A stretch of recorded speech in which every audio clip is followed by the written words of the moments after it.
لی عفرینا روجاوای کوردستان بنپیکرین در حق ولاتین کردین خوراگر جالی گروپین چکدار و بردوامن.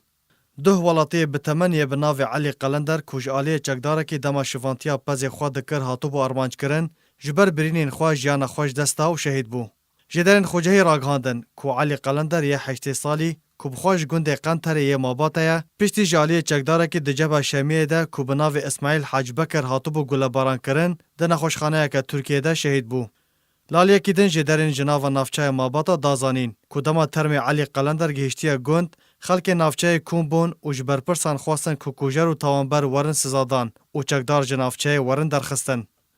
درباره سدمن کو اسماعیل حاج بکر چکدار د الجبهه الشامیه ده به ارمانج کرنا قلندر رابویا اوه کو بکار دزیا پزی وی رادبو و ولاتی کرد کاری وی اشکره دکر و گلیا وی دکر لما وی چکداری سوزا تولهلدان دابو ولاتی به تمن و د دمک گونجاو ده دمک کال کر شوانتیا پز خود کر وی چکداری کال کره ارمانجو گوله کر پشتی دو روزان د نخوشخانه که ترکیه ده جان خوش دستا و شهید بو. تاوی کو او چکدار هاتیه بنچاف کرن لهین به شوای کی فرمی نه هاتیه سزادان و دادگاه کرن کوبریا ویجی به گلک جاران همان گروپا نافبوری آنکو الجبل شمیه به بنپیکران رابونه لهین جی به سربستی و آزادی لو تفگر و گرین خوا دناو نافچه ده دکن.